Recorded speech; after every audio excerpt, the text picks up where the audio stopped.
Hello students, अभी हम अपना टॉपिक स्टार्ट करते हैं। गुलाम वंश का हम अध्ययन कर रहे थे। तो हमने कल तक नासिरुद्दीन महमूद तक का अध्ययन कर लिया था और हमने बलबन के बारे में पढ़ना शुरू कर दिया है। तो आज हम बात करेंगे बलबन की। आज हम बात करेंगे बलबन की। बलबन का शासनकाल 1266 ईस्वी से 1287 ईस्वी तक का माना जाता है। ठीक है, तो बलबन का शासनकाल 1266 से 1287 ईस्वी माना जाता है। ठीक है, तो अब हम बात करते हैं आखिरकार बलबन था कौन और इतना महत्वपूर्ण क्यों है। बलबन एक ऐसा व्यक्ति है मध्यकालीन भारतीय इतिहास का जिसका सबसे कह सकते हो सबसे महत्वपूर्ण स्थान है भारतीय इतिहास में। उसे एक महत्वपूर्ण स्थान इसलिए भी प्राप्त है क्योंकि आखिरकार उसने एक ऐसी सत्ता की स्थापना की जिस सत्ता का अंदाजा हम नहीं लगा सकते, क्योंकि उस समय के सबसे प्रभावशाली व्यक्तियों का अगर अध्ययन किया जाए तो गुलाम वंश का सबसे अधिक प्रभावशाली व्यक्ति बलबन ही है जिसने सत्ता पर 40 साल तक कंट्रोल रखा। बलबन पहला व्यक्ति जिसने 40 साल तक सत्ता का उपभोग किया। अब क्वेश्चन होता है कि सर इसने तो शासन 20 साल का किया है, फिर 20 साल और कहां के हैं? तो जब नासिरुद्दीन महमूद शासन कर रहा था तो शासक का नाम नासिरुद्दीन महमूद था, परंतु शासक का कौन था उस समय? बलबन ही था। बलबन ने ही उस समय सत्ता का उपभोग किया था। अब हम बात करते हैं बलबन के बारे में। आखिरकार बलबन का मूल नाम क्या है? ठीक है, पहली बात तो हम बलबन करते हैं, उसका बलबन का मूल नाम बलबन नहीं है। बलबन का मूल नाम है बहाउद्दीन। बहाउद्दीन बलबन का मूल नाम है। ठीक है, बलबन का मूल नाम क्या था? बहाउद्दीन। अब आखिरकार है क्या? तो बलबन के बारे में हम अध्ययन कर रहे हैं। तो बलबन की उत्पत्ति कहां से हुई, कहां से है? तो तुर्किस्तान क्षेत्र से ही बलबन था। यह भी जाति से, इसके कबीला बता दूं मैं आपको, इसका कबीला भी इलबरी कबीला है। इलबरी तुर्क था यह। ठीक है, बलबन भी इलबरी तुर्क ही था। तो यह कहा जाए तो उस समय कुछ अलग नहीं है इसमें। नासिरुद्दीन महमूद तक एक रिश्तेदारी चलती आई, जैसे कि हम कुतुबुद्दीन ऐबक बैठा गद्दी पे, ठीक है, उसके बाद उसका दामाद गद्दी बैठा इल्तुतमिश से लेकर नासिरुद्दीन महमूद तक एक ही वंश के लोग बैठे, यानी वो वंशज थे, जेनेटिक उनका जुड़ाव था।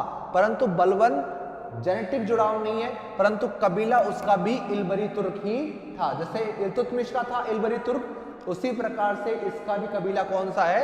इलबरी तुर्क ही इसका कबीला है। अब हम आगे बात करते हैं आखिरकार जब मोहम्मद गौरी जैसे शासक ने यहाँ पर भारत पर आक्रमण किया, यहाँ पर एक सत्ता कुतुबुद्दीन ऐबक के द्वारा स्थापित की, तो यहाँ पर जितने भी शासक हुए सबको हम गुलाम वंश का क्यों कह रहे हैं? आखिरकार हम गुलाम वंश क्यों पढ़ रहे हैं, गुलाम वंश के नाम क्यों बोला जाता है? तो इसके पीछे तर्क दिया गया कि आखिरकार यहाँ पर शासन करने वाले सभी लोग गुलाम थे। अब मैंने ये बात यहाँ क्यों छेड़ी है? आखिरकार बहाउद्दीन भी क्या था? एक दास ही था। बहाउद्दीन भी क्या था? एक दास ही था। दास के रूप में वह भारत आया था। तो भारत पर उसका आगमन एक दास के रूप में हुआ। अब हम आगे बात करते हैं, बहाउद्दीन एक दास के रूप में भारत आता है, तो अब भारत आने के पश्चात उसने किया क्या? अध्ययन करते हैं आखिरकार बहाउद्दीन के भारत आने के पश्चात उसने किया क्या, कैसे आया? तो दास कैसे बना कि जब मंगोल आक्रमण हुए इसके क्षेत्र पर, तो क्या हुआ? मंगोलों ने इसे क्या हुआ? दास बना लिया और दास बनाकर इसे क्या किया? आगे बेच दिया। मंगोल क्या थे? जब भी मंगोल आक्रमण करते हैं तो बहुत, यानी मैं ऐसे मंगोलों को एक आक्रांता के तौर पर ही देखता हूँ। आखिरकार उन्होंने काफ़ी कुछ बिगाड़ा है। जब मंगोल आक्रमण करते थे, मैं तो मुस्लिम आक्रमणकारियों को भी उसी श्रेणी में रखता हूँ, परंतु मंगोलों को भी मैं उसी श्रेणी में रखूँगा। तो मंगोल भी उन्हीं श्रेणी में आते हैं जिन्होंने मुस्लिमों ने जैसे काम किए हैं। काम क्या करते थे कि जैसे ही इनको कोई तनख्वाह तो मिलती नहीं थी, वेतन के आधार पे इनका कोई था नहीं, ऐसा कोई सिस्टम नहीं था इनको वेतन मिलता था, स्थायी वेतन नहीं था इनका। परंतु जितने भी सैनिक होते थे उन्हें प्रलोभन दिया जाता था कि पहली बात तो आप हमारे साथ चलें, और किस लिए चलें कि हम तो इस्लाम का प्रचार करने जा रहे हैं। इसी प्रकार से मंगोलों ने भी अपना ही कुछ कारण था उनका निकलने का, वो भारत विजय करना चाहते थे, तो विश्व विजय करना चाहते थे, उनका अपना कारण है। परंतु यह उनका कारण होता था, परंतु इनको दो लोभ दिए जाते थे। आखिरकार सब लोग तो इसीलिए तो नहीं आ जाते थे कि आखिरकार उन्हें इस्लाम का प्रचार करना है या फिर उन्हें विश्व विजय करवानी है, नहीं। आखिरकार पेट है उनका भी परिवार है, तो आखिरकार उसे पालने के लिए वो क्या करते थे, आखिरकार क्या चीजें थी जो उनको इस ओर अग्रसर करती थी। तो उस समय दो तर्क दिए जाते हैं कि जितने भी मंगोल आक्रमण हुए हैं उन मंगोलों को यह बात कही जाती थी कि आप चलिए लूट का हिस्सा बराबर करेंगे, लूट का हिस्सा बराबर करेंगे। बात समझने वाली है यहाँ पे, लूट का हिस्सा बराबर करेंगे। राजा को परास्त कर दिया, राजा का धन तो आपका है ही। अब जैसे उसने जयपुर पे आक्रमण किया, तो जयपुर के राजा को परास्त करने के बाद में जयपुर के आसपास के गांव, जयपुर के आसपास के शहर के रहने वाले लोग सबको लूटा जाता था, मारा जाता था, और यहाँ के बच्चों को क्या करते थे, दास बना लेते थे। दास बनाने के बाद में उन्होंने क्या, एक और कारण ये था कि दास बनाना ही काफी नहीं था उनका, दास बनाने के पश्चात स्त्रियों की इज्जत लूटी जाती थी, उनकी स्त्रियों के साथ दुर्व्यवहार किया जाता था। तो इसलिए उस समय हुआ यह है कि आखिरकार मंगोल आक्रमण हुआ, तो मंगोल क्या करते थे कि पहले तो भरपूर उन्होंने लूट लिया, जो कीमती वस्त्र होते थे, कपड़े गहने होते थे, वो लूट लेते थे, धन तो उन्हें मिल गया। अब सब इतने सारे हजारों के सैनिक आए, परंतु वहां पर तो जहां पे इन्होंने आक्रमण किया लाखों लोग रह रहे थे, और सबके पास कुछ ना कुछ तो पैसा होगा ही, तो राजा के पास भी था, तो राजा का पैसा बढ़ता था, जो वो खुद लूट के लाते थे वो भी बढ़ता था। तो आखिरकार इस प्रकार उनके पास लूट का सामान ज्यादा हो जाता था। अब होता था कि लूट यही नहीं, अब होता है कि इस सामान को उठाए कौन। तो क्या करते थे, जो आसपास के छोटे बच्चे थे जो उनको दास बना लेते थे, उनको लेकर जाते और सामान उठाते या कुछ काम करते रहते, उनको ले गए, ले जाकर अब जब उनकी जरूरत खत्म हो जाती तो उन्हें क्या करते थे, उन्हें बेच देते थे। ठीक है, अब जैसे कोई एक व्यक्ति 10 बच्चों को गुलाम बना लिया, तो अब 10 बच्चे लेके गए और 10 बच्चों को उसने बाजार में बेच दिया। अब किसी बच्चे के 10 रुपए मिले हैं, किसी के 100 मिले हैं, तो इस प्रकार जो पैसा मिला वह भी उसकी पूंजी होती थी। तो वह लूटना था उनका काम, युद्ध जीतना था, प्लस उनको कुछ पैसा भी मिलता था सरकार, यानी जो राजा होता था वो पैसा भी देता था, और दास बनाकर वह दास भी बेचा करते थे। उस समय की व्यवस्था थी। तो मंगोल आक्रमण जब हुआ तो मंगोलों ने क्या किया कि बहाउद्दीन को पकड़ लिया और उसे दास बनाकर बेच दिया गया। तो अब मैं आप बात करता हूं कि अब किसे बेचा गया, तो जलालुद्दीन बसरी, जलालुद्दीन बसरी नामक व्यक्ति को बेच दिया। मंगोलों ने क्या किया, जलालुद्दीन बसरी को बेच दिया। अब जलालुद्दीन बसरी से होते हुए बलवन कई अन्य स्थानों पर बिका। अब इनके कईयों के नाम नहीं मिलते हैं। बलवन के बारे में कहा जाता है कि उसका एक मालिक नहीं था, उसके बहुत से मालिक थे, उसको बहुत बार बेचा गया था, बार बार बेचा गया था, और आखिरकार इल्तुतमिश ने उसे खरीदा। किसने खरीदा? इल्तुतमिश ने उसे खरीद लिया। मंगोलों ने जिन्होंने इसे बंदी बनाया था, उसके पश्चात कहां जाकर इल्तुतमिश के पास यह आया और इल्तुतमिश ने इसे खरीद लिया था। अब इल्तुतमिश ने इसे कब खरीदा था? कहा जाता है कि 1232 ईस्वी में इसे खरीदा गया। इल्तुतमिश के पास कब आया? यह 1232 ईस्वी में आया है। तो 1232 ईस्वी में इल्तुतमिश के पास में कौन आ गया है? बहाउद्दीन। ठीक है, बहाउद्दीन को किसने खरीद दिया? इल्तुतमिश ने। किससे खरीदा है? अन्य दासों से खरीदा है, जो अन्य दास बिक रहे थे उनके साथ ही से खरीदा गया था। ठीक है, तो इस प्रकार क्या कहते हैं कि अब वह कहां पे आ गया है? दिल्ली सल्तनत के अधीन आ गया है। तो वहाबुद्दीन को मंगोलों ने खरीदा, मंगोलों के बाद में जलालुद्दीन बसरी, फिर कई अन्य स्थान पर बिकते बिकते यह पहुंच गया इल्तुतमिश के पास में। अब 1232 में अब इसकी दास्ता पढ़ते हैं हम। ठीक है, हम अब पढ़ेंगे कि आखिरकार मैं आपको एक बात करूंगा कि शुरुआती जो भी गुलाम वंश के शासक थे बहुत माइंडेड खोपड़ी के थे, यानी मैं कहूँ उनके दिमाग बड़ा तेज था उनका। इल्तुतमिश हो चाहे कुतुबुद्दीन ऐबक हो, वह दास को बहुत अच्छे से परखते थे। दास खरीदते तो बहुत थे परंतु उनको परखते भी थे। तो उन्होंने क्या किया, जब बहाउद्दीन को खरीदा गया तो बहाउद्दीन का विकास कैसे हो रहा है, खरीदा किसने, इल्तुतमिश ने। कब खरीदा, 1232 ईस्वी में। अब बहाउद्दीन को जब खरीदा तो आखिरकार इसे क्या रखा गया, तो इसका छोटा मोटा टेस्ट लिया गया उस समय, और टेस्ट लेने के बाद में इससे एक पद दिया गया खासदार का।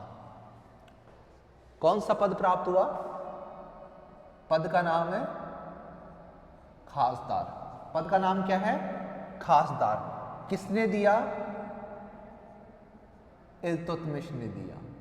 खासदार का पद किसने प्रदान किया, इल्तुतमिश ने प्रदान किया। अब खासदार का जो पद है वह होता क्या है, तो यह होता है सुल्तान का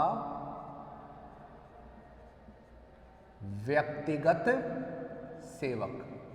ठीक है, खासदार कौन होता है, सुल्तान का जो व्यक्तिगत सेवक होता है उसे हम खासदार बोलते हैं। ठीक है, इल्तुतमिश ने उसे खासदार के पद पर नियुक्त किया। उसकी योग्यता को देखते हुए उसे किस पद पर नियुक्त किया, व्यक्तिगत सेवक के तौर पे किया। व्यक्तिगत सेवक में पर्सनल असिस्टेंट रखा उसने अपना, और किस तौर पे, कि छोटे मोटे काम कर दे इल्तुतमिश के। तो इससे क्या होता, ये बहुत अच्छी नजर है उस समय की, अपने पास में रखकर उसने अपने ही अधीन रख लिया। बात यही है कि आखिरकार उसने अपना असिस्टेंट बनाया। ठीक है, असिस्टेंट बनाना अलग बात है, परंतु उसको असिस्ट करना यानी उसको गाइड करना वो अलग बात है। तो इल्तुतमिश ने उसे एक तरह से कह सकते हो अपना पर्सनल पियोन रख, उसकी हर चीज पे नजर रखी, क्योंकि हर भी चीज ला रहा है तो उसको नोट भी कर रहा है, काम भी कर रहा है, वो नोट भी हो रहा है, सामने व्यक्ति है। अब क्या हुआ, इल्तुतमिश उससे बहुत अधिक प्रभावित हुआ, उसकी सेवा से बड़ा प्रभावित हुआ। तो बेटा उसके बाद में हुआ क्या कि खासदार रखने के बाद में, ठीक है, खासदार रखने के बाद में उससे 40सा दल में सम्मिलित किया गया।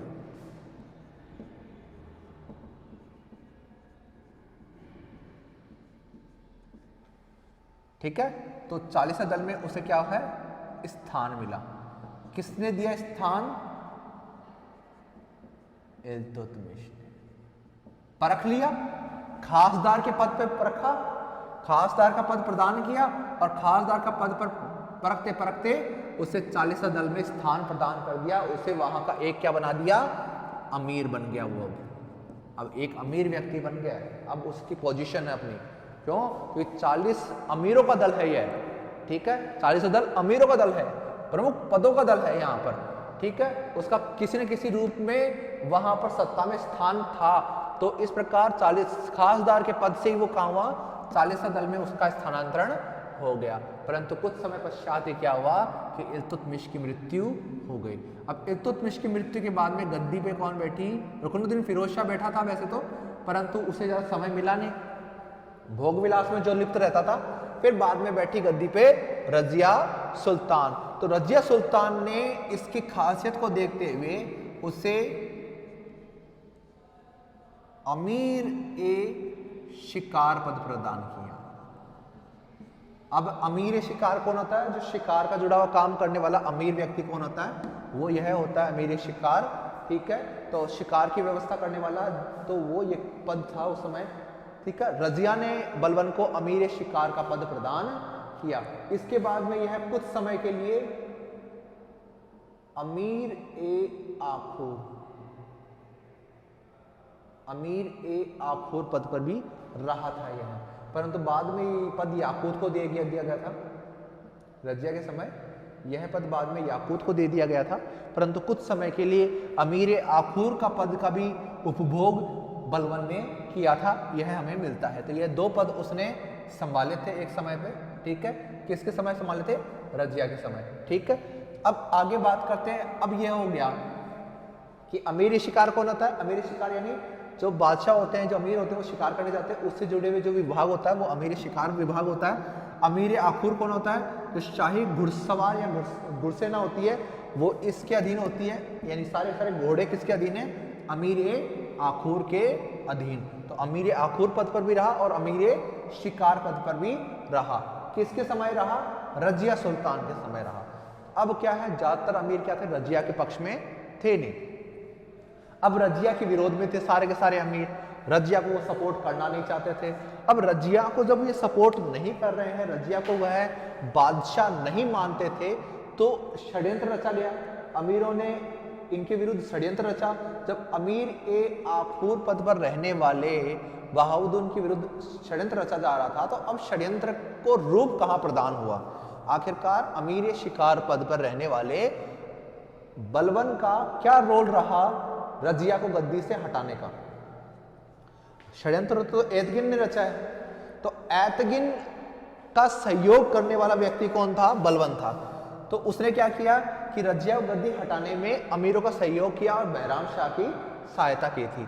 तो इसके कारण हुआ कि जो अगला शासक बैठा वो कौन बैठा? बहराम शाह गद्दी पे बैठा। कौन गद्दी पे बैठा? बहराम शाह गद्दी पे बैठा। अब जब बहराम शाह गद्दी पे बैठ चुका है तो आखिरकार अब आगे उसको पद कौन सा प्राप्त हुआ? क्योंकि वो षड्यंत्र में शामिल था, ठीक है। तो जब षड्यंत्र में वो शामिल था तो उससे बहराम शाह ने सेवा से प्रसन्न होकर उसे रेवाड़ी की जागीर प्रदान की, ठीक है। अब उसे जागीर मिलना प्रारंभ हो गई, तो बहराम शाह ने उसकी योग्यता तथा उसके कह सकते उसकी स्वामी भक्ति, उसका सत्ता में आने के लिए जो सहयोग किया गया, उसके कारण प्रसन्न होकर उसे क्या दिया?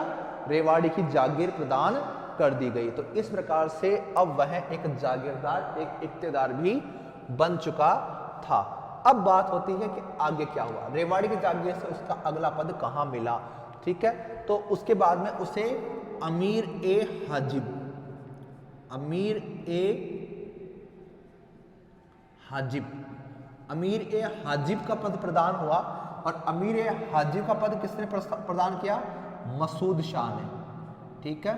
मसूद शाह ने अमीर ए हाजिब का पद बलबन को प्रदान किया, ठीक है। अमीर ए हाजिब का पद प्रदान किया गया था। मसूद शाह ने किसे प्रदान किया? बलबन को। बलबन को यह पद प्रदान किया मसूद शाह ने। फिर इसके पश्चात मसूद शाह के पश्चात गद्दी पे कौन आया? अब आया गद्दी पर नासिरुद्दीन महमूद।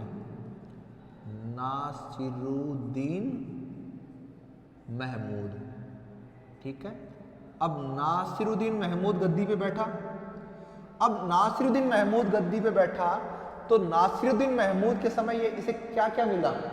मैं आपको बात बताता हूं, नासिरुद्दीन महमूद के समय इसे क्या क्या मिला था, ठीक है। सबसे पहले तो इसे मिला नायब, नायब का पद प्राप्त हुआ, ठीक है।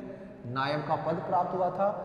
बादशाह का खास व्यक्ति यह बन चुका था, ठीक है। और नासिरुद्दीन महमूद के साथ में इसका बहुत अच्छा संबंध रहा, ठीक है। नायब का पद इस समय इसे प्राप्त था। तो इस प्रकार हमने बात की कि बहाउद्दीन को जब 1232 में खरीदा गया तो खासदार के पद पे रहा, सुल्तान का व्यक्तिगत सेवक रहा, फिर उसके पश्चात 40 दल में रहा। इल्तुतमिश के समय तक यहाँ रहा। फिर रजिया के समय अमीर आखूर और अमीर शिकार पद पर रहा। बहराम शाह के समय रेवाड़ी की जागीर मिली। मसूद शाह के समय अमीर हाजिब रहा। और जब नासिरुद्दीन महमूद गद्दी पर बैठा तो उसके समय उसे क्या हुआ? नायब का पद प्राप्त हुआ। तो अब हमने कहां तक का पढ़ लिया है? अब हमने यहां तक का पढ़ लिया है कि आखिरकार वह नासिरुद्दीन महमूद के समय बन गया। तो अब इसने वास्तविक सत्ता को वो किया नासिरुद्दीन महमूद के समय। नासिरुद्दीन महमूद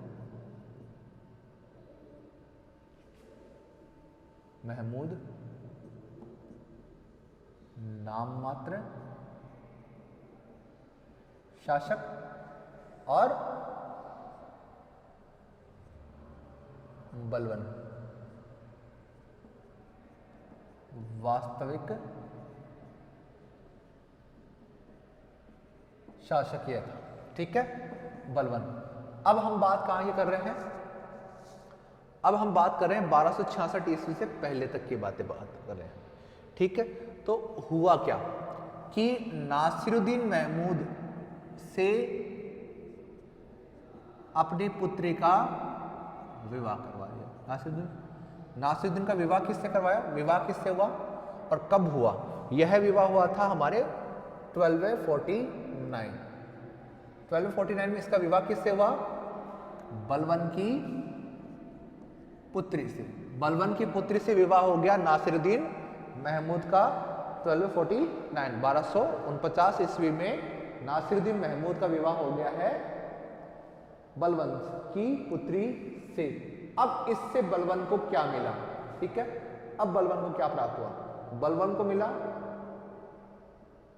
उलुग खां की उपाधि। पहली तो ये चीज मिली, उलुग खां की उपाधि किसे मिली? बलवन को प्राप्त हुई। शादी होने के बाद में नासिरुद्दीन महमूद ने क्या किया? बलवन को उलुग खां की उपाधि प्रदान कर दी। तो उलुग खां की उपाधि बलवन को प्राप्त हुई। अब इसके अलावा बलवन को क्या प्राप्त हुआ? नायब का पद। नायब का पद प्राप्त हुआ। अब वह नायब का पद प्राप्त कर चुका था, जो कि सुल्तान के बाद में सबसे अधिक शक्तिशाली व्यक्ति होता था। तो नायब का पद किससे प्राप्त हुआ? बलवन को प्राप्त हो चुका है। अब नायब का पद प्राप्त होने के पश्चात अगला क्या है? ठीक है, नायब का पद प्राप्त होने के बाद में अब अगला काम क्या है? तो अगला क्या हुआ कि नायब का पद प्राप्त हुआ गया, उलुग खां की उपाधि प्राप्त हो गई। अब इसने क्या किया? सत्ता पर नियंत्रण स्थापित किया। इसने, बलवन ने क्या किया? नायब का पद प्राप्त होते ही सत्ता पर नियंत्रण करना शुरू कर दिया। अब सत्ता पर नियंत्रण इसने किस प्रकार से स्थापित किया? सत्ता पर इसने नियंत्रण किस प्रकार से उसने स्थापित करना प्रारंभ कर दिया? तो नायब का पद जैसे ही प्राप्त हुआ तो इसने क्या किया कि इसका भाई था किशलू खां। ठीक है, कौन था? ये था बलवन का छोटा भाई। ठीक है, बलवन का छोटा भाई था किशलू खां। तो उस समय किशलू खां को भी पद प्रदान किया गया। तो उसको कौन सा पद प्रदान किया गया? अमीर ए हाजिब। अमीर ए हाजिब। ठीक है, तो अमीर ए हाजिब का पद किसे प्रदान किया गया? किशलू खां को। कौन था? ये बलवन का छोटा भाई था। क्यों मिला? क्योंकि अब नायब का पद इसे मिल चुका है, तो उसने अपने सपोर्टर को ही सत्ता में रखना उचित समझा। अब अगला जो व्यक्ति था वो था शेर खां। ठीक है, अगला व्यक्ति कौन है? शेर खां। अब शेर खां ने क्या किया कि शेर खां कौन है? ये बलवन का चचेरा भाई है।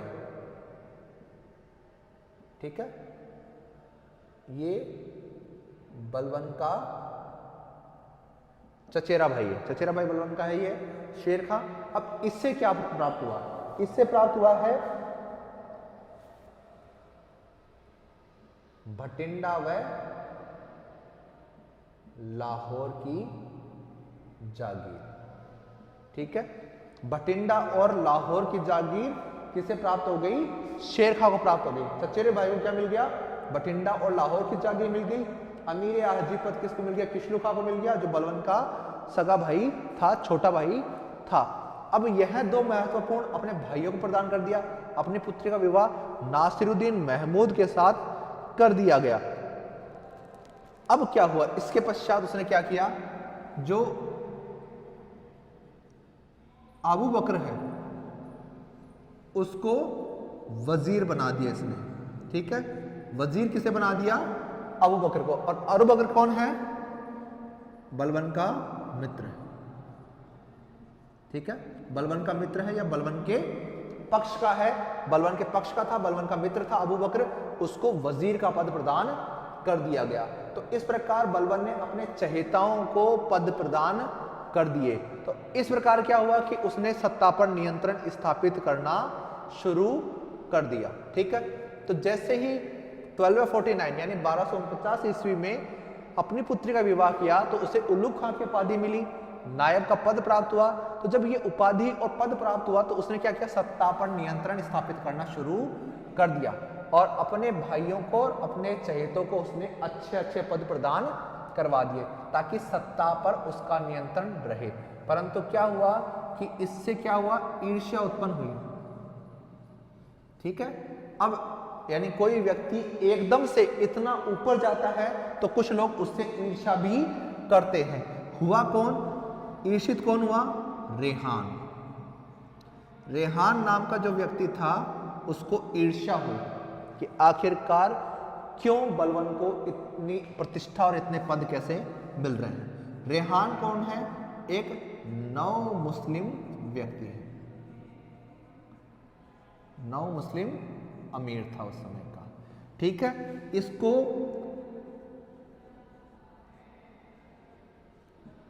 वकीलदार का पद प्राप्त था। ठीक है, वकीलदार का पद प्राप्त था इसे। वकीलदार का पद किसने दिया था, नासिरुद्दीन महमूद ने इसे ये पद दिया था। रेहान को जो नव मुस्लिम अमीर था उसको वकीलदार का पद भी किसने प्रदान किया था, नासिरुद्दीन महमूद ने प्रदान किया था। परंतु क्या हुआ कि यह ईर्ष्या करता था बलवन से। ईर्ष्या किससे करता था, बलवन से। तो इसने बलवन के विरुद्ध क्या किया, षड्यंत्र रचा। षड्यंत्र क्या रचा, नासिरुद्दीन महमूद के कान भरे। ठीक है, नासिरुद्दीन महमूद के कान भर दिए और कुछ अमीरों को और साथ में ले लिया। अब जैसे ये लोग थे तो इनके भी कोई ना कोई विरोधी रहे होंगे, तो आखिरकार इन लोगों के जो विरोधी थे उनके साथ मिलकर कान भरना शुरू कर दिया नासिरुद्दीन महमूद का। तो इस प्रकार क्या हुआ कि नासिरुद्दीन महमूद के कान भरे गए बलवन के विरुद्ध ताकि बलवन की प्रतिष्ठा गिरे और बलवन को नुकसान हो। तो इतना हमारा हो चुका है। अब हम बात करते हैं आखिरकार बलवन ने यहां पर क्या किया। ठीक है, अब बात करते हैं बलवन वर्सेस रेहान। ठीक है, रेहान ने क्या किया, कान भरे, सुल्तान के कान भरना शुरू कर दिया। अब रेहान सुल्तान के कान भरना किसके साथ शुरू कर रहा है, वो किसके लिए कान भर रहा है, नासिरुद्दीन महमूद के, कि बलवन की जो नायब होते हुए जितनी स्थिति अच्छी थी वो स्थिति उसकी ना रहे और इसका विरोध करने के लिए उसने ये कार्य किया था। अब रेहान ने ईर्ष्या में यह काम शुरू कर दिया। अब क्या हुआ कि नासिरुद्दीन महमूद ने क्या किया, बलवन को ना उसके पद से हटा दिया। ठीक है, अब उसके पद से उसे हटाया, परंतु वास्तव में उसे हटाया नहीं गया था, उसका क्या किया गया था, स्थानांतरण किया गया था, यानी माइग्रेट किया गया था उसको, एक तरह से एक स्थान से दूसरी जगह भेजा गया था। इसे पद हटाना ही बोलते हैं कई लोग स्थानांतरण बोलते हैं। ठीक है, कब किया गया, 1252 ईस्वी में। रेहान के कान भरने के कारण क्या हुआ कि 1252 ईस्वी में बलवन को स्थानांतरित कर दिया गया। ठीक है, बलवन को वहां से भेज दिया गया कि अब आप यहां से जाइए। अब यहां से इन्हें जाने के लिए कहा गया, तो कहां कहा गया, पहले 1252 में इसे कहां भेजा गया, हाँसी। हाँसी भेजा गया, हाँसी रहा कुछ टाइम बाद में, फिर इसको भेजा गया नागौर। ठीक है, 1252 में पहले हाँसी भेजा गया और फिर बाद में नागौर। और ये स्थानांतरण कब से कब तक रहा, 1252 से 1254 ईस्वी तक ये स्थानांतरण रहा। तो 2 साल का ये समय था जिस समय वह दिल्ली नहीं था। इस समय स्थान के समय दिल्ली नहीं था बलवन। यह 2 समय उसने कहाँ गुजारे, 2 साल, यह 2 साल उसने गुजारे हैं हाँसी और नागौर में। हाँसी में भेजा गया पहले, वहां पर ऐसे बोला गया, बहाना ही बनाया गया कि वहां के विद्रोह शांत करो, वहां पे व्यवस्था स्थापित करो। फिर उसके पश्चात नागौर भेजा गया। तो देखा जा रहा था कि ऐसे इधर उधर भेजा जाएगा ना, तो इधर उधर भेजने से क्या होगा, कि ये झल्ला जाएगा या फिर इसमें चिड़ उत्पन्न हो जाएगी, क्योंकि एक तो नायब है और फिर किसी और सेना नायक को ना भेजकर इसी को भेजा गया, तो आखिरकार इसकी मैं को ठेस पहुंचेगी और यह क्या करेगा, विद्रोह कर देगा। ठीक है, बलबन क्या कर देगा, विद्रोह, बलबन विद्रोह कर देगा, परंतु ऐसा नहीं हुआ।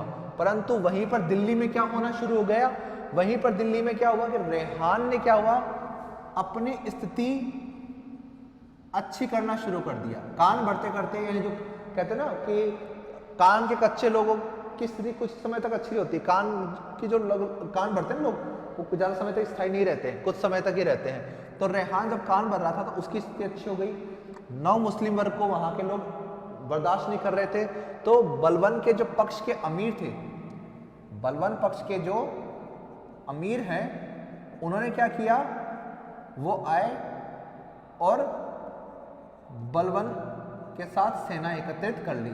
ठीक है, बलबन के पास सेना लेकर आए और सेना इकट्ठी कर ली और बोला कि अब आप क्या करें, आक्रमण करें। किस पर आक्रमण करें, रेहान तो उस समय कोई शासक है ही नहीं, वो तो व्यक्ति है।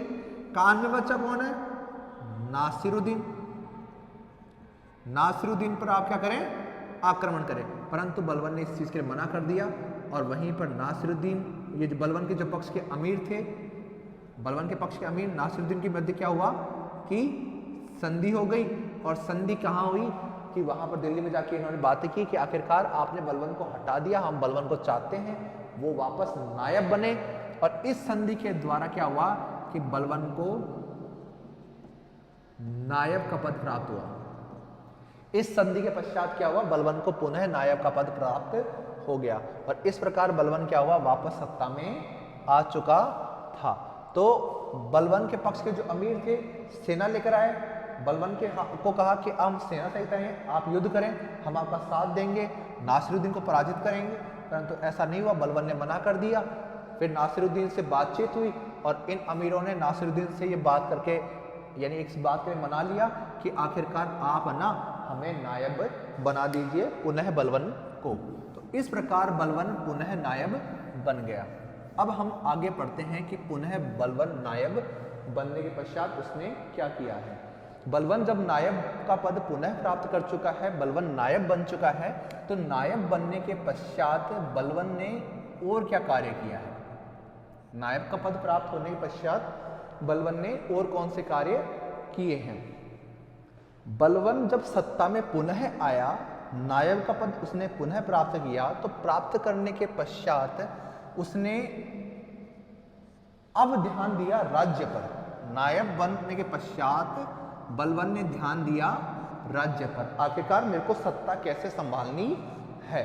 तो उसने सत्ता में रहने के लिए, क्योंकि बलबन ऐसा व्यक्ति नहीं था कि उसे एक पद चाहिए था, आराम चाहिए था, बलबन को आराम बिल्कुल नहीं चाहिए था। बलबन ऐसा व्यक्ति था कि उसे यानी खाली बैठने के बजाय उसे कार्य करते रहना ज़्यादा पसंद था। जब उसे ऐसा पद प्राप्त हुआ जो सुल्तान के पश्चात सबसे अधिक प्रभावशाली है, तो उसने क्या किया, सत्ता में अपना स्थान अपने कार्यों से सिद्ध करना शुरू कर दिया। उसने कार्य करना प्रारंभ कर दिया। तो अब वो कार्य क्या करता है, उसने पहले राज्य की समस्याओं पर ध्यान दिया। तो उस समय जो राज्य की प्रमुख समस्या थी वो थी मंगोल आक्रमण। मध्यकालीन भारत में मुगलों से पहले तक जो भारत की एक समस्या बनी रही वह है मंगोल आक्रमण। तो मंगोल आक्रमण उस समय की सबसे चर्चित समस्या है। अधिकतर शासकों को इस समस्या का सामना करना पड़ा। तो जब मंगोल समस्या हुई तो मंगोलों का आक्रमण बार बार में भारत पे हो रहे थे, तो आखिरकार इन आक्रमणों की सुरक्षा के लिए भी उसे कार्य करना था। तो जब नायब का पद उसे प्राप्त है तो उसने मंगोल आक्रमण के लिए क्या क्या किया। तो कहा जाता है कि 1254 ईस्वी में मंगोल आक्रमण हुआ। पहला मंगोल आक्रमण कब हुआ, नायब के पद पर रहते हुए 1254 ईस्वी में हुआ। फिर इसके पश्चात 1256 और 57 ईस्वी में हुआ था। इसके पश्चात कब हुआ, फिर वापस लगभग 1-2 साल बाद में 1256 और 57 ईस्वी में यह युद्ध हो गया। फिर इसके पश्चात 1257 ईस्वी में अंतिम समय में भी वापस मंगोल आक्रमण हुए थे। तो यह 3 मंगोल आक्रमण हैं जो कि नायब के पद पर रहते हुए हुए अब इन युद्धों को असफल किया गया। ये जितनी बार भी आक्रमण हुए हैं, बलबन ने क्या किया, इन तीनों युद्धों को असफल करवा दिया। तो नायब के पद पर रहते हुए बलबन ने उस समय अपनी सेना के सहयोग के माध्यम से 1254 ईस्वी में, 1256 और 57 ईस्वी में और 1257 ईस्वी में जो मंगोल आक्रमण हुए थे, उन मंगोल आक्रमणों को शांत कर दिया और इस प्रकार मंगोलों का अंत हो चुका था। तो एक नायब के पद पर मंगोल आक्रमण का हम पढ़ चुके हैं, आखिरकार उसने मंगोल आक्रमण का किस तरीके से अंत किया है। अब हम मंगोलों के पश्चात जो दूसरी समस्या थी, पहले तो मंगोल हो गए, ठीक है, अब दूसरी समस्या है राजपूत। तो आखिरकार राजपूतों का उस समय काफी अधिक बोलबाला था। राजपूतों का उस समय, यानी एक तरह से हम यह कह सकते हैं कि राजपूतों के कारण उस समय दिल्ली का प्रत्येक सुल्तान बड़ा परेशान रहता था, आखिरकार हमें इन राजपूतों से किस प्रकार बचना है। और राजपूत बार बार में अपनी स्वतंत्रता के लिए अपने राज्य को स्वतंत्र कर लेते थे, तो वहाँ पे बहुत बड़ी दिक्कत आ रही थी कि आखिरकार राजपूत शासक किस प्रकार दिल्ली सल्तनत के अधीन बने रहे, दिल्ली के कंट्रोल में राजपूत शासक बने रहे, इसके लिए भी बलबन ने कार्य किया। अब उसने जब सबसे पहला आक्रमण किया वो किया 1248 ईस्वी में, ठीक है। 1248 ईस्वी में बलबन ने आक्रमण किया कहां पर, बूंदी पर। बूंदी राज्य पर आक्रमण करके उसे बूंदी विजय प्राप्त की, यानी बूंदी क्षेत्र पर उसने अधिकार कर लिया था। फिर इसके पश्चात उसने 1254 ईस्वी, ठीक है, 1254 ईस्वी पे बलबन ने आक्रमण किया और बलबन ने आक्रमण करके कहां पर विजय प्राप्त की, चित्तौड़ पर, ठीक है, चित्तौड़ विजय उसने प्राप्त की, ठीक है। तो 1254 ईस्वी में उसने चित्तौड़ पर भी विजय प्राप्त कर ली। तो फिर अब आगे आते हैं 1259 और 60 के बीच में उसने रणथंबोर पर भी विजय प्राप्त की, ठीक है। अगले जो विजय है वो कौन सी है, रणथंबोर विजय, ठीक। अब विजय अभियान जो ये 3 किए गए, उस समय जो 3 प्रमुख जो लोगों ने विद्रोह किया या जिन्होंने अपने आप को स्वतंत्र घोषित कर दिया, जो बूंदी था जिसने 1248 में उसे जीतकर अपने राज्य में मिला लिया, दिल्ली सल्तनत में मिला लिया गया। फिर 1254 में चित्तौड़ पर आक्रमण करके उसे भी अपने अधीन कर लिया गया। फिर 1259 से 60 के बीच में, यानी 1259 के बीच में और 60 के बीच में हमने क्या किया, उस समय वहां पर जो रणथंबोर का क्षेत्र है उस पर भी विजय प्राप्त कर ली गई। कई लोग इसे 1258 ईस्वी भी कहते हैं, परंतु यह डेट 2 मिलती है, 1258 और 1259-60 तक की मिलती है, तो यह समय हो सकता है, ठीक है। तो इस बीच में ही यह युद्ध हुआ था। अब इस समय यह बातें हमारी हो गई, तो अब अगला जो हम अलग से टॉपिक पढ़ेंगे वो मेवातियों पर नियंत्रण, ठीक है। अगला जो हम पॉइंट पढ़ेंगे वो है मेवातियों पर नियंत्रण। अब मेवातियों पर नियंत्रण किस तरीके से स्थापित किया गया, मेवातियों पर आगे का कंट्रोल कैसा किया गया, मेवाती कहां पर रहते थे, तो मेवाती जो है वो अलवर रेवाड़ी क्षेत्र में रहते हैं मुख्यतः। अलवर रेवाड़ी जो क्षेत्र है वो मेवातियों का क्षेत्र कहलाता था। दिल्ली के पास का क्षेत्र था, तो बड़े परेशान रहते थे, क्योंकि यह क्या करते थे, जो व्यापारी होते थे उन्हें लूट लेते थे, उन्हें परेशान करते थे, तो इसलिए क्या है कि इन पर कंट्रोल रखना बड़ा जरूरी था। तो अलवर क्षेत्र और रेवाड़ी क्षेत्र पर विजय प्राप्त करना जरूरी था। तो अब इस समय आखिरकार बलबन क्या कार्य करता है, अब इसने क्या किया कि मेवातियों पर नियंत्रण रखने के लिए 1249 ईस्वी में पहली बार अभियान किया, 1249 ईस्वी में पहली बार अभियान किया और यहाँ पर क्या किया, नरसंहार किया उसने। आप ध्यान दें, यहाँ पर उसने नरसंहार किया, जितनी भी झोपड़ियां थी मेवातियों की सबको मार काट दिया गया अच्छे से, यानी एक तरह से कहो तबाही लाई गई। यहाँ पर मेवाती जितने भी लोग हैं उन सभी का, यानी जितने भी बालिग लोग थे सभी बालिग पुरुषों की हत्या कर दी गई, जो भी हाथ में है उनको मार दिया जाता था। तो मेवातियों पर उस समय नियंत्रण स्थापित करने के लिए यहाँ पर भीषणतापूर्वक आक्रमण हुआ। फिर इसके बाद में 1259 टू 1260 ईस्वी में भी यहाँ पर आक्रमण किया गया। मेवातियों पर आक्रमण 2059 टू 60 में किया गया। इसीलिए मैंने ये डेट यहाँ तक ली, क्योंकि यह अभियान लगभग सेम टाइम पे किया गया है। मेवातियों से होते हुए ये रणथंभौर तक भी गया था। तो आखिरकार यह अभियान, रणथंभौर अभियान और ये जो मेवातियों के विरुद्ध अभियान है, ये दोनों संयुक्त अभियान है। ठीक है, तो ये दोनों इसी कारण ये डेट दी गई, 1258 से 1260 के बीच में ये दोनों अभियान हुए हैं, रणथंभौर विजय अभियान और मेवातियों के विरुद्ध अभियान। रणथंभौर आपके सवाई माधोपुर है, तो ये अलवर और सवाई माधोपुर के क्षेत्र को एक साथ जब जीता गया तो इन क्षेत्रों की डेट पे थोड़ा कंफ्यूजन ज्यादा चलता है। तो 1259 टू 60 के बीच में मेवातियों का दमन वापस किया गया। ठीक है, और मेवातियों का बहुत कठोरता पूर्वक इनका दमन उस समय किया गया था। तो इस प्रकार देखा जाए तो रणथंभौर, चित्तौड़ और बूंदी पर विजय के साथ साथ में बलबन ने क्या किया, मेवातियों पर भी विजय प्राप्त कर ली। ठीक है, तो इस प्रकार उसने क्या किया कि अपना सारा का सारा कंट्रोल उसने एकदम से स्थापित कर लिया था। बहाउद्दीन या बलबन ने इस प्रकार से अपनी सत्ता को कह सकते हो एकजुट में बांधे रखा। एक नायब के पद पर रहते उससे जो भी कार्य करने थे बड़ी कुशलता पूर्वक उसने ये कार्य किया। बड़ी रहस्य यानी कह सकते हो राजसी ठाट बाट से वह रहता था, परंतु एक राजा की तरह वह निर्णय भी लेता था। राजा के तौर पे उसने विजय अभियान किए हैं, राजा के तौर पर रहकर उसने कई सारे युद्ध लड़े हैं जो उस समय के सबसे महत्वपूर्ण युद्ध माने जा सकते हैं कि आखिरकार उसने किस प्रकार से इन युद्धों को कंटिन्यू रखा है। अब हम बात करते हैं कि 1266 ईस्वी में, अब तक हम चर्चा जो कर चुके हैं वो बलबन जब नायब का पद पर था उसने ये कार्य किया। तो अब सुल्तान बनने के पश्चात, ठीक है, सुल्तान बनने के पश्चात, ठीक है, अब सुल्तान बनने के पश्चात उसके साथ क्या हुआ है उस चीज का हम अध्ययन अभी यहां पर करेंगे कि आखिरकार बलबन ने किस प्रकार से अध्ययन किया।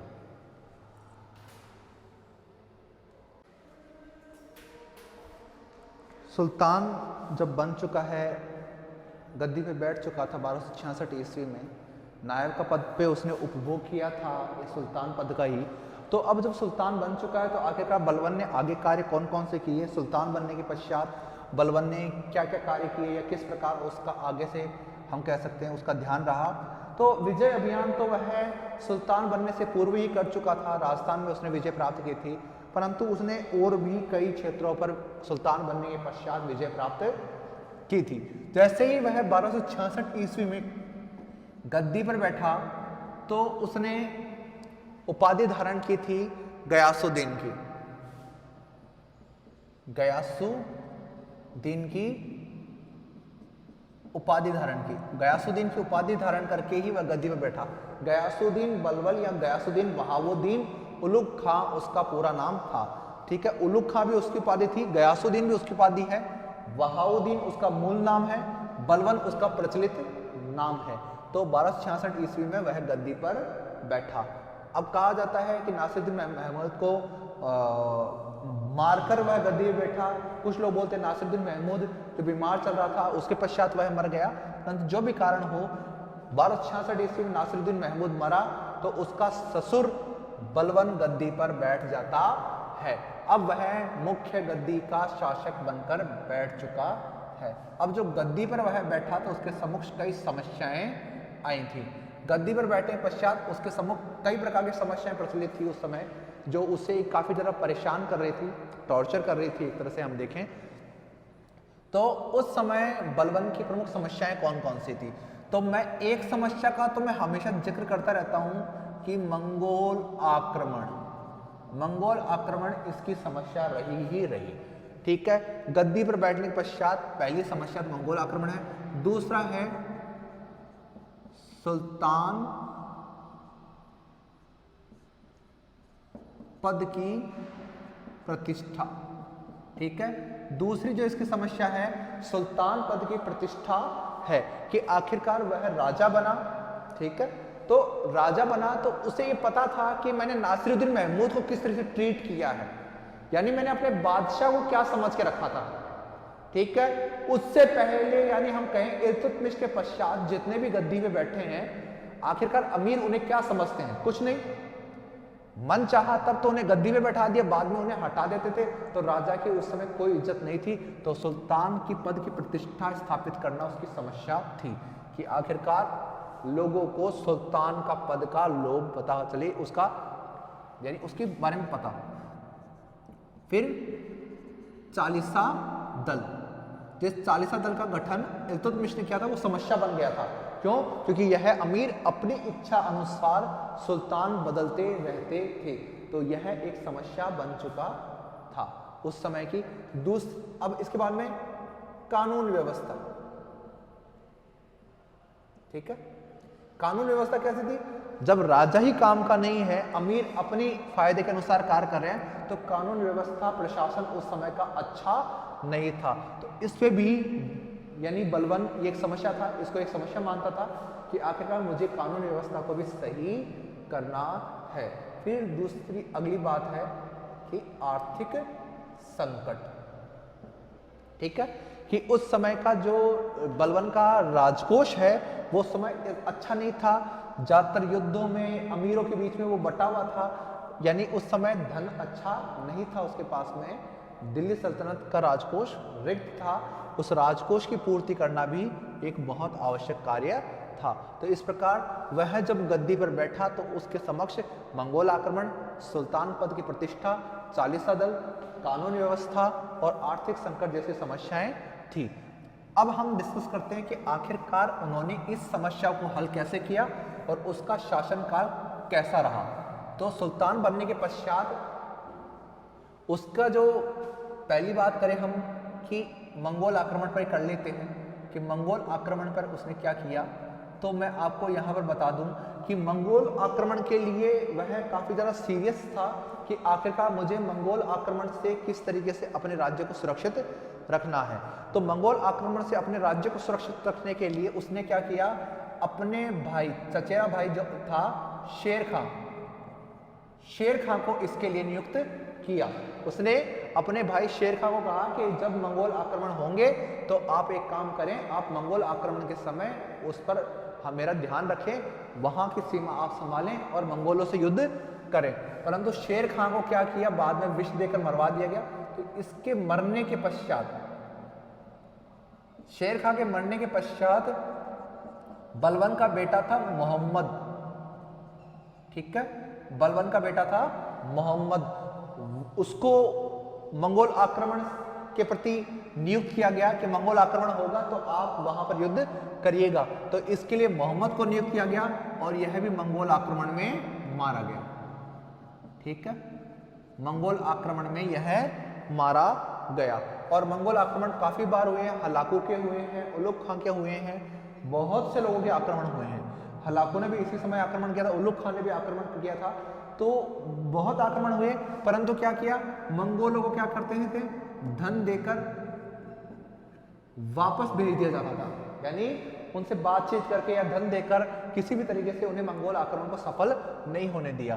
परंतु इसके लिए उसने मोहम्मद खां को नियुक्त किया था, जो उसका बेटा था, मंगोल आक्रमण में वो मारा गया था। उसका भाई शेर खां वह भी इस अभियान के लिए नियुक्त था। तो मंगोलों के लिए उसने क्या किया कि बहुत ही एक कह सकते हो विश्वसनीय व्यक्ति को नियुक्त किया है उसने मंगोलों से सुरक्षा के लिए। और मंगोल आक्रमण हुए, हलाकू उलुग खां के नेतृत्व में उनका डटकर सामना इन्होंने किया था। अब हम अगली बात जो करते हैं वो है राजत्व, राजत्व की प्रतिष्ठा। अब राजत्व की प्रतिष्ठा क्या होती है कि राजा के तत्व की प्रतिष्ठा, ठीक है, यानी जो सुल्तान की प्रतिष्ठा गिर चुकी थी उसे पुनः स्थापित करना आवश्यक था। तो राजा की प्रतिष्ठा को पुनः स्थापित करने के लिए आखिरकार बलबन ने क्या किया, तो हम इसके ऊपर चर्चा करेंगे। बलबन ने क्या किया कि राजत्व की प्रतिष्ठा के लिए उसने बहुत से निर्णय लिए। अब इन बातों का उल्लेख कौन करना है, बर्नी नामक इतिहासकार, बर्नी नामक इतिहासकार बलबन का उल्लेख करता है कि बलबन ने किस तरह का राजत्व का सिद्धांत अपनाया था, ठीक है। तो बलबन अपने आप को कहता था नायब ए खुदाई, क्या कहता था, नायब ए खुदाई, यानी नायब किसका है? खुदा का है यहाँ पे। यानी जिस प्रकार यानी सभी जहां का बादशाह कौन है? खुदा है, अल्लाह है। उसी प्रकार उसी के यानी जब हम इस भू क्षेत्र पर शासन कर रहे हैं तो यहाँ पर हम एक तरह से क्या है? खुदा के ही प्रतिबिंब है, हम ही अल्लाह के प्रतिबिंब है, हम ईश्वर के प्रतिनिधि हैं। तो सीधा कहें तो हम ये कहते थे अपने आप को ईश्वर का प्रतिनिधि। ठीक है। राजत्व के सिद्धांत की प्रतिष्ठा के समय इन्होंने क्या कहा कि हम क्या हैं? ईश्वर के प्रतिनिधि हैं। ठीक है। इस बात का उल्लेख कौन कर रहा है? बर्नी कर रहा है। बर्नी नामक इतिहासकार जियाउद्दीन बर्नी वो इतिहासकार है जिसने बलबन के राजत्व सिद्धांत के बारे में चर्चा की है। वो कहता है, बलबन के बारे में लिखी हुई कोटेशन मिलती है कि वह कहता था कि जिस प्रकार यानी सारे जहां का मालिक अल्लाह है, उसी प्रकार मैं अपने राज्य में ईश्वर का प्रतिनिधि बनकर शासन करता हूं। मेरा शासन, मेरी बातें ही सब पे लागू होती है, मेरी बराबरी कोई नहीं कर सकता, मेरी बराबरी कोई नहीं कर सकता। शासन के लिए जो भी उचित होगा मैं वो करूंगा, और जो भी अमीर है, जो भी सब मेरे सगे संबंधी है, सब के सब मेरे लिए एक तरह से पराई हैं। कब तक पराए हैं? जब तक कि वो शासक है। तो सत्ता का न तो कोई सगा होता है न कोई संबंधी होता है। तो यह बात कौन करता था? बलबन करता था। तो उसने अपने आप को नायब खुदाई, तो एक तरह से उसने बताया कि राजा कौन होता है? वह ईश्वर का प्रतिनिधि होता है। जैसे ईश्वर हमारा पालन कर रहा है, उस प्रकार राजा अपनी प्रजा का पालन करता है।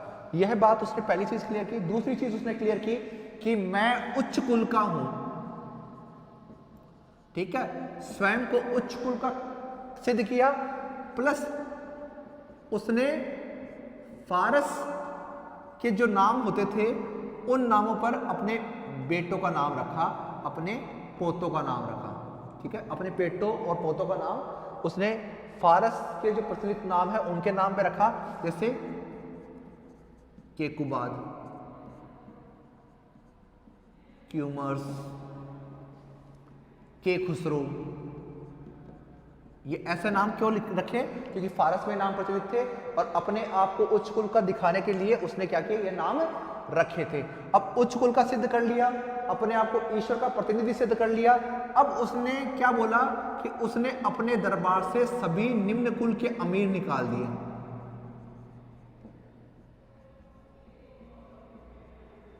ठीक है।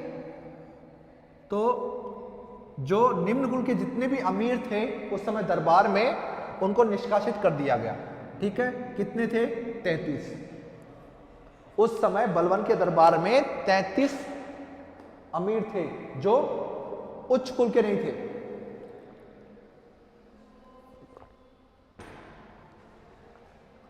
तो उच्च कुल का नहीं होने कारण उसने 33 अमीरों को निष्कासित कर दिया। और वह कहता क्या था कि मैं जब भी निम्न कुल के व्यक्ति को देखता हूं मेरी नाड़ी फड़कने लगती है। यानी नब्ज होती है, रक्त की धमनियां, वह फड़कने लगती है, मुझे क्रोध से मेरी आंखें लाल हो जाती है, मेरा हाथ तलवार की ओर बढ़ जाता है। यह बात वो निम्न कुल के लिए कहता था। जबकि वो खुद यह बात भूल जाता है कि कुछ समय तक वो पहले दास था, वह भी एक दास रहा। तो उसने निम्न कुल के अमीरों को निष्कासित कर दिया। अब उसके पश्चात उसने क्या किया कि अब दरबार कैसा लगता था उसके समय का? दरबार उसने सजाया,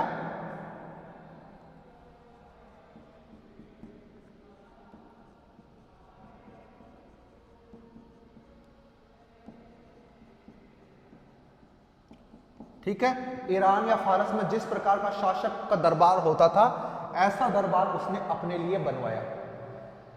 ठीक है। अपना सिंहासन ऊंचा रखा और उसी प्रकार से ऊंची ऊंची टोपियों वाला वो पहनता था।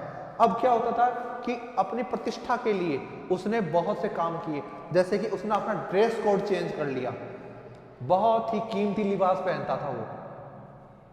एक ऊंची यानी कहते हैं कि 1.5 फुट ऊंची वो टोपी पहन के चलता था कि दूर से पता चला कि वो बादशाह जा रहा है। ठीक है। वो उस तरह की टोपी पहन के चलता, चारों ओर से अंगरक्षकों से घिरा होता था। और अंगरक्षक उसमें स्त्रियां होती थी, मुख्यतः ज्यादातर क्या होती थी? स्त्रियां। और स्त्रियां भी कौन सी? बहुत वेल यानी कह सकते हो बहुत अच्छी तरह की यानी योद्धा जिनके हाथ में नंगी तलवारें होती थी, नंगी तलवारें लेकर चलते थे वो, यानी मैदान में तलवारें नहीं थी, नंगी तलवारें लेकर वह चलते थे और बादशाह उनके बीच में चलता था। ठीक है, सभी को अदब में उनको झुकना पड़ता था, दरबार में ये था। फिर उसने क्या किया, सिजदा और पेबोस, सिजदा और पेबोस की परंपरा प्रारंभ की। सिजदा मतलब सर झुकाकर चाहत तस्लीम करना, यानी ऐसे यानी झुककर सलाम करना, यह सिजदा हो गया। पेबोस मतलब पैर चूमना, बादशाह के पैर चूमना। तो ये दो परंपरा उसने चालू की, सिजदा और पेबोस की। इसके अलावा उसने एक और परंपरा शुरू की, नौरोज। नौरोज क्या है, ईरानी नववर्ष है, ईरानी नववर्ष का जो त्योहार होता है नौरोज, उससे मनाना प्रारंभ कर दिया। सिजदा और पेबोस की परंपरा यानी सजदा करना और पैर को चूमने जैसी परंपरा उसने स्थापित कर दी। तो इससे क्या हुआ कि हर व्यक्ति बादशाह के आगे झुकता था, सम्मान प्रकट करता था। तो यह उसने परंपरा लागू कर दी। तो सिजदा, पेबोस और नौरोज की प्रथा प्रारंभ हो चुकी थी। अब उसने यानी निम्न कुल वालों को हटा दिया, उच्च कुल वालों को रखा, व्यवस्था ऐसी बना ली उसने, और अपने आप को ईश्वर का प्रतिनिधि घोषित कर चुका था। अब उसने राजत्व के लिए यानी और कौन से कार्य किए हैं, उसने अपने आसपास के क्षेत्रों में यानी जितने भी लोग थे वह यानी उनमें क्या किया कि खलीफा का प्रतिनिधि मानना शुरू कर दिया। अपने आप को खलीफा का प्रतिनिधि मानता था और खलीफा का प्रतिनिधि मानकर ही शासन करना प्रारंभ कर दिया। जितना भी उसका राज्य है, आसपास का क्षेत्र है, उसमें वो खलीफा का प्रतिनिधि बनकर शासन करता है। तो खलीफा का प्रतिनिधि बनकर शासन किया उसने। सिजदा पेबोस की प्रथा चालू की, यानी सिजदा मतलब सर झुकाकर सलाम करना, पेबोस मतलब पैर चूमना। तो यह है नौरोज त्योहार। कौन सा है, नौरोज त्योहार है ईरानी नववर्ष का। और दरबार सजाया ऊंचा उसने अपना, और नंगी तलवारें लेकर स्त्रियां उसके सुरक्षा के लिए अंगरक्षक के तौर पर चलती थी। उसने निम्न कुल के अमीरों को निष्कासित कर दिया, जो कुल 33 थे। अपने आप को उच्च कुल का बताया और अपने बेटों का नाम फारस के नामों के अनुसार रखा, केकुबाद, के खुसरो, क्युमकर्स, और उसने अपने आप को नायब ए खुदाई अर्थात ईश्वर का प्रतिनिधि घोषित कर दिया। तो इस प्रकार हम कहें कि उसने जो कार्य किए हैं वह कंप्लीट। अब कानून कौन सा था, कानून के लिए उसने क्या किया, ठीक है, कानून के लिए उसने क्या किया, कानून के लिए उसने ईरानी कानून को अपनाया, पूर्ण रूप से इस्लामी कानून अपनाए गए। तो उसमें इस्लामी कानून जब अपनाए गए तो उसमें यह बात कही गई कि आखिरकार हम किसी भी प्रकार से आपको सपोर्ट में नहीं करेंगे, ठीक है, हम आपको सपोर्ट यानी कब नहीं करेंगे, अगर चाहे कोई भी व्यक्ति किसी भी पद पे हो, अगर कोई अमीर है तो उसको भी दंड दिया जाएगा। तो दंड में किसी को भी अंतर नहीं है, आम व्यक्ति को भी दंड मिलेगा तो अमीर को भी दंड मिलेगा, यानी न्याय व्यवस्था सभी के लिए समान रखी गई। इस्लामी कानूनों के अनुसार न्याय प्रदान किया जाता था। फिर इसके बाद में बात होती है कि आखिरकार उसने अपने दरबार में कानून व्यवस्था कैसे लागू की। तो दरबार में हंसने और यानी संगीत की मनाही हो गई, आप मजाक नहीं कर सकते दरबार में, सीरियस बातें होंगी, मजाक बिल्कुल नहीं होगा। और वहां पर आप समारोह आयोजित नहीं कर सकते, वहां संगीत नहीं होगा। उसने इस्लामी कानून के अनुसार यह किया। राजा सीरियस रहेंगे, सभी गंभीर अवस्था में रहेंगे, अगर कोई मजाक करेगा तो उसे दंड दिया जाएगा। प्लस दरबार के अंदर मद्यपान भी निषेध था, यानी वो है मद्यपान भी नहीं कर सकता। जब बलबन गद्दी पर बैठता था तो वह इतना सीरियस होकर रहता था कि न तो उसके मुख से दुख जाहिर होता था, न उसके मुख से खुशी जाहिर होती थी। एक कह सकते हो साइलेंट 0% जो होता है ना, न्यूट्रल होके काम करना, वह वो करता था। बिल्कुल शांत मुद्रा में बैठता था, न वह गुस्सा दिखाता था, न वह एक तरह से खुश होता था, न वह नाराज होता था, न दुखी होता था।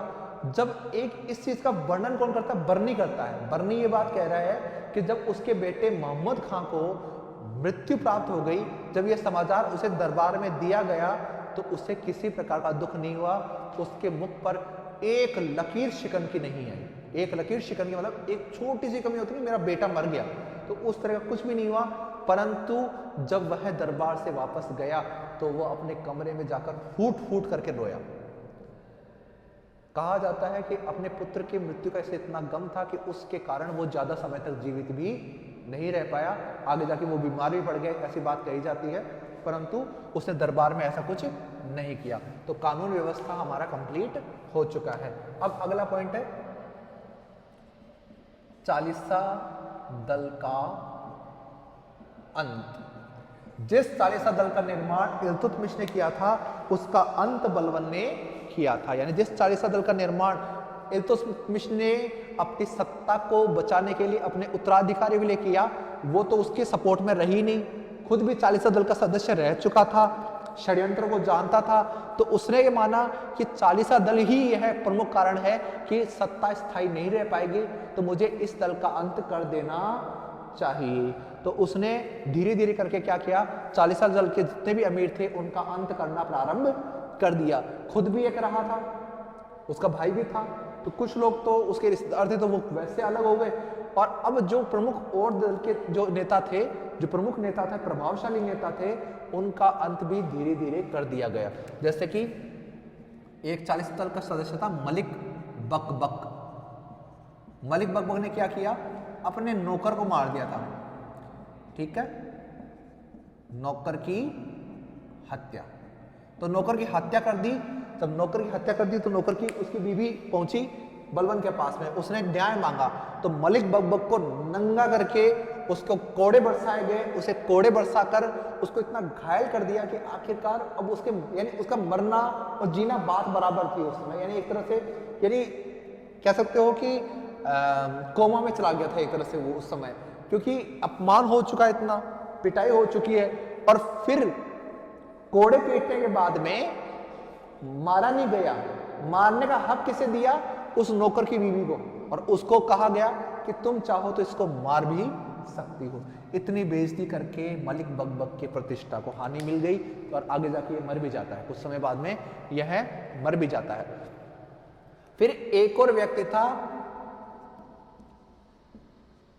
अमीन खां, ठीक है, एक व्यक्ति था अमीन खां। वैसे मलिक बकबक बदायूं का सूबेदार था, ये बदायूं का सूबेदार था मलिक बकबक, ठीक है। अमीन खां कहां पे था, अवध में नियुक्त था उस समय, यह अवध प्रांत में नियुक्त था। पर अमीन खां ने क्या गलती की, इसे जब बंगाल अभियान के लिए भेजा गया तो यह पराजित होकर वापस आ गया था। यानी पराजित होकर यह वापस आया, इसकी पराजय के कारण इसका सर काटकर अवध के दरवाजे पर लटकाया गया था। अमीन खां भी चालीसा दल का सदस्य था। जब ये पराजित होकर आया तो पराजय बलबन को नहीं चाहिए थी, उसने इसका सर काटा और इसे अवध के दरवाजे पर लटका दिया। तो इस प्रकार इसका भी अंत हो गया। अब अगला है हैबत खां। हैबत खां, अब हैबत खां के साथ में क्या हुआ, यह भी अवध में नियुक्त था, परंतु इसने भी क्या किया, इसने भी एक गलती कर दी थी जिसके कारण इसे 500 कोड़े मारे गए थे, ठीक है। हैबत खां ने भी गलती की जिसके कारण इसको 500 कोड़े मारने की सजा दी गई। इस प्रकार जो भी यानी कह सकते हो हम कि जितने भी अमीर थे उन सबको किसी न किसी प्रकार से दंडित किया गया, उनको उनकी यानी उनकी प्रतिष्ठा थी उनको कम किया गया, उनका ओहदा कम किया गया, ताकि उसे यानी बलबन या सुल्तान से वो कंपेयर ना कर पाए। फिर अगला जो व्यक्ति था शेर खां, ठीक है। अब मैं आपको बात कर रहा हूं शेर खां की। शेर खां कौन है, चचेरा भाई है। इसको क्या किया, विष देकर मार दिया गया, विष देकर शेर खां को मार दिया गया। तो इस प्रकार कहते हैं कि जो बलबन है उसने धीरे धीरे करके ये 4 काम ऐसे किए। 4 लोग, मलिक बकबक को नौकर के हत्या के कारण पीटा गया, अमीन खां को पराजित होने के कारण उसका सर काट के लटका दिया गया, हैबत खां को किस छोटी सी गलती के कारण 500 घोड़े मारे गए, शेर खां को विष देकर मार दिया। तो जितने अन्य अमीर थे उनके मन में डर बैठ गया, और डर बैठने के कारण धीरे धीरे चालीसा दल का अंत हो गया। तो इस प्रकार चालीसा दल का भी पूर्ण रूप से अंत हो जाता है। अब आगे है बंगाल विजय, ठीक है। बलबन की जो महत्वपूर्ण विजय है वो ये बंगाल विजय है। यह पहला विजय अभियान है जब वो दिल्ली छोड़कर गया।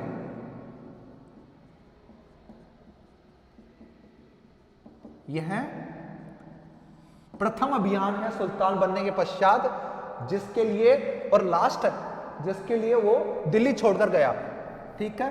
तो दिल्ली छोड़कर जब वो गया तो बंगाल गया, और बंगाल में उस समय कौन था? तुगरिल खां। तुगरिल खां उस समय वहां पर अपने आप को स्वतंत्र घोषित कर चुका था।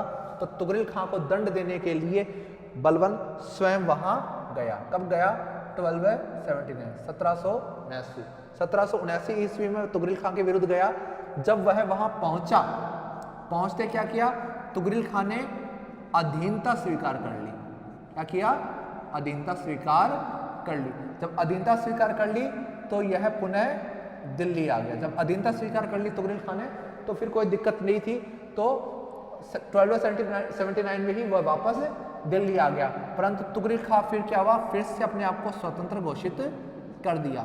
ठीक है, वापस स्वतंत्र घोषित कर दिया। इससे बलबन को गुस्सा आया और उसने दिल्ली से सेना भेजी। दिल्ली से सेना भेजी। पहले अपनी सेना किसके नेतृत्व में भेजी? बुगरा खां के नेतृत्व में। बुगरा खां के नेतृत्व में सेना भेजी। बुगरा खां कौन है? बलबन का बेटा है। ठीक है, बलबन का बेटा है। बुगरा खां के नेतृत्व में सेना भेजी और खुद भी आया। ठीक है, दिल्ली से स्वयं भी आया बलबन, और बलबन आया और उसने बंगाल विजय की। ठीक है, बंगाल विजय की। कि 1279 में जब तुगरिल खां ने अधीनता मान ली थी बलबन की, तो उसने फिर से अपने आप को स्वतंत्र घोषित करके पंगे ले लिए, या कह सकते तो बैर मोल ले लिया उसने बलबन से। बलबन अब क्या है कि अब ऐसा कुछ झलावा चाहता नहीं था। बुगरा खां के नेतृत्व में सेना भेजकर खुद भी बंगाल आ गया और बंगाल के क्षेत्र पर उसने विजय प्राप्त कर ली। और फिर तुगरिल खां जो था वो भाग गया था। युद्ध क्षेत्र से तुगरिल खां भाग गया था। तब क्या हुआ कि अली नामक जो व्यक्ति था उसने तुगरिल खां को पकड़ा और मार डाला। ठीक है, और तुगरिल खां का सर लाकर कहां दिया? सर लाकर दिया बलबन को। सबूत के तौर पे तुगरिल खां का सर काट लिया गया और उसे बलबन के समक्ष पेश किया गया। किसने पेश किया? अली नामक व्यक्ति ने। ठीक है, और यह बंगाल विजय अभियान है 1279 to 80। ठीक है, 1279 से 80 ईस्वी के मध्य यह विजय अभियान हुआ था, और 1281 ईस्वी में पूर्ण रूप से बंगाल पर अधिकार। और तुगरिल खां की मृत्यु भी 1281 ईस्वी में होती है। 1281 ईस्वी में तुगरिल खां की मृत्यु होती है, पूर्ण रूप से बंगाल पर अधिकार हो जाता है। अब बंगाल में है जो सूबेदार कौन बनते हैं। ठीक है, सूबेदार कौन बनेगा? तो बलबन आराम से किसी को सूबेदार नहीं बनाता। वो सूबेदार किसको बनाया उस समय? बुगरा खां को। बुगरा खां को। अब हम क्या कहते हैं कि यहां पर बलबन ने अपने बेटे के साथ क्या किया, इसका अंदाजा लगाइए। बंगाल का तुगरिल खां की मौत हो गई, बुगरा खां को सूबेदार नियुक्त कर दिया गया 1281 ईस्वी में। सूबेदार नियुक्त कर दिया। अब खड़ा हुआ, अपने बेटे को साथ में लिया और फिर बोला कि अब इस सड़क में चलते हम। एक वॉक किया एक सड़क पे।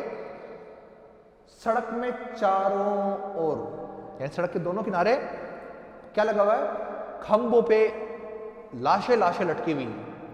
किसी का सर लटका हुआ है, किसी की लाशें लटकी हुई हैं।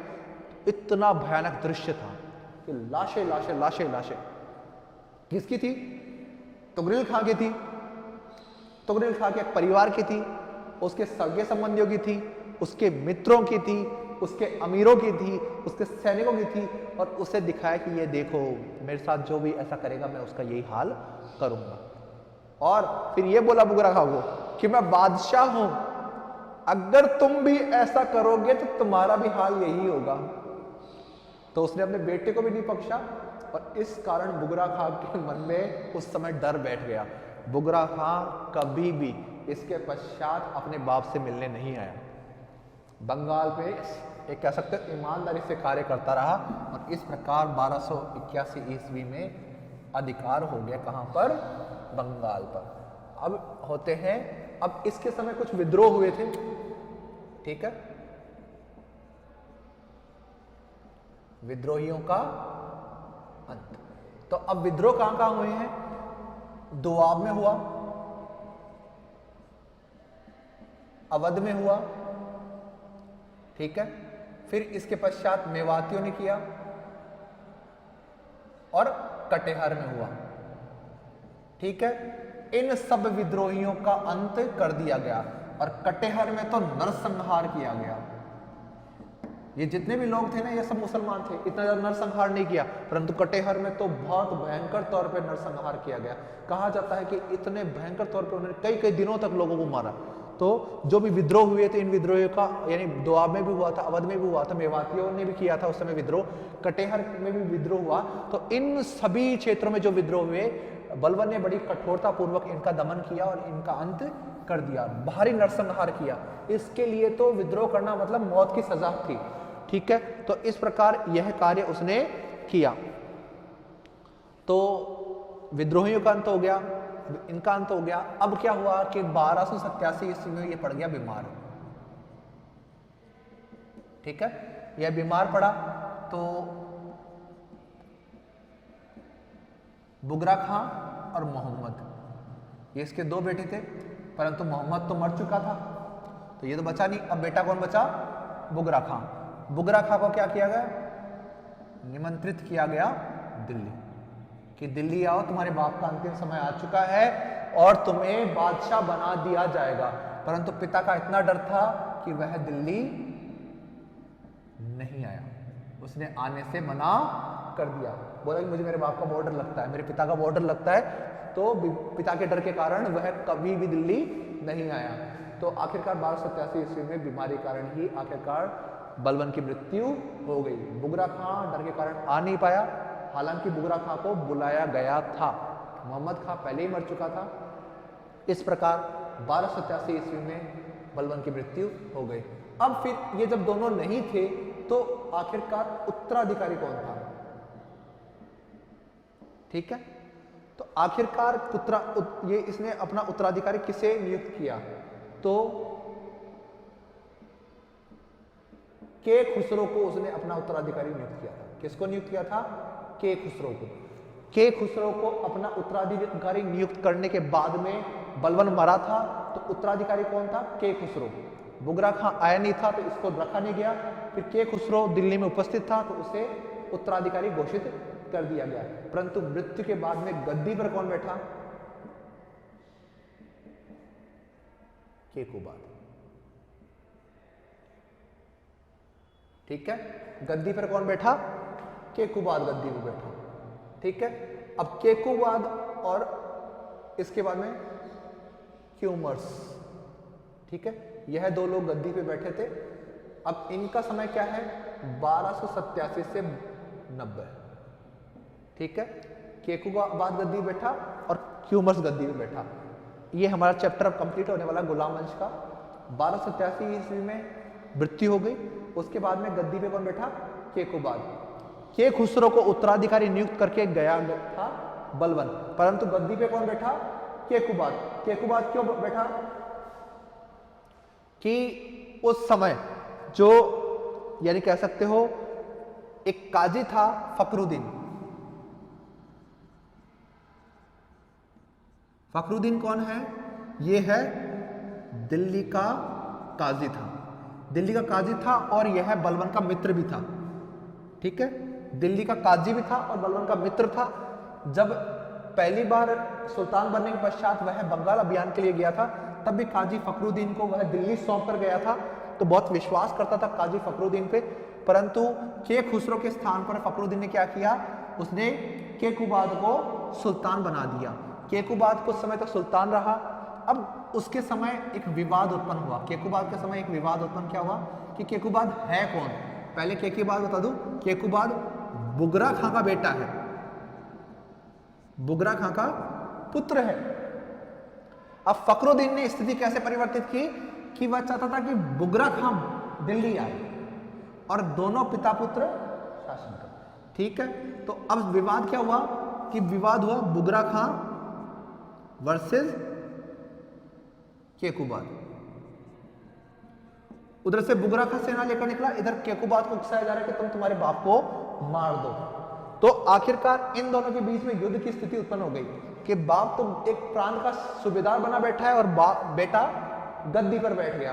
तो आखिरकार काजी फखरुद्दीन ने जो चाल चली थी कि आखिरकार इनके बीच में युद्ध हो, तो वह युद्ध नहीं हो पाया।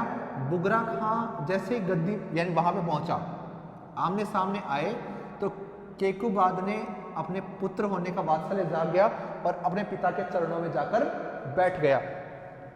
इस प्रकार क्या हुआ कि बुगरा खां का भी पिता का हृदय था, तो उसने केकुबाद को दिल्ली का बादशाह बने रहने दिया गया और बुगरा खां सीधा सीधा बंगाल पहुंच गया। इस प्रकार जो युद्ध की स्थिति थी वो समाप्त हो गई, विवाद समाप्त हो गया, बुगरा खां बंगाल में रह गया और केकुबाद दिल्ली का शासक बना रहा। बाद में कुछ समय पश्चात इसको लकवा आ गया, यानी पैरालिसिस अटैक आ गया केकुबाद को, और पैरालिसिस अटैक आने के कारण उसके बाद में जो है क्यूमर्स को गद्दी पर बैठाया गया। क्यूमर्स 3 महीने का व्यक्ति, 3 महीने का सॉरी 3 साल का लड़का था, 3 साल का एक बच्चा था, तो उस बच्चे को गद्दी पे बैठाया गया। ये केकुबाद का लड़का था, केकुबाद का ही बेटा है क्यूमर्स, और 3 साल का लड़का है। 3 साल के लड़के को गद्दी पे बैठा दिया गया, और गद्दी पे किसने बैठाया? कच्छन ने। कच्छन नामक व्यक्ति ने क्यूमर्स को गद्दी पे बैठाया। और कच्छन कौन है? नव मुसलमान है, ठीक है, नव मुसलमान यानी पहले हिंदू था, बाद में मुसलमान बना, ठीक है। तो जब केकुबाद को लकवाया तो कच्छन ने क्या किया? अमीरों के साथ मिलकर क्यूमर्स को गद्दी पर बैठा दिया और खुद क्या बन गया? संरक्षक बन गया, ठीक है। फिर बाद में क्या हुआ कि जो तुर्की अमीर थे, ठीक है, तुर्की अमीर थे, उन्होंने क्या किया? जलालुद्दीन खिलजी को आमंत्रित किया, जलालुद्दीन खिलजी को आमंत्रित किया तुर्की अमीरों ने, और जलालुद्दीन खिलजी ने कच्छन की हत्या कर दी। हत्या करके फिर बाद में क्यूमर्स का संरक्षक बन गया, क्यूमर्स का संरक्षक बन गया। जलालुद्दीन ने कच्छन की हत्या कर दी, जिसने क्यूमर्स को गद्दी पे बैठाया था, संरक्षक बना हुआ था। उसकी हत्या होने पश्चात जलालुद्दीन संरक्षक बन गया और उसने कुछ समय पश्चात केकुबाद की हत्या कर दी और क्यूमर्स की भी हत्या कर दी। इस प्रकार 1290 ईस्वी में केकुबाद और क्यूमर्स की हत्या के पश्चात गुलाम वंश का अंत हो जाता है, गुलाम वंश का अंत हो जाता है। इस प्रकार हमारा गुलाम वंश का चैप्टर कंप्लीट हो चुका है। तो 1290 ईस्वी में केकुबाद और क्यूमर्स की हत्या के पश्चात जलालुद्दीन ने खिलजी वंश की स्थापना की और एक संरक्षक के तौर पर रहते हुए उसने क्या किया कि बलबन के इन पोतों की हत्या कर दी, ठीक है। तो आज हमारा गुलाम वंश कंप्लीट हो चुका है, ठीक है। तो ये हमारा आज का टॉपिक कंप्लीट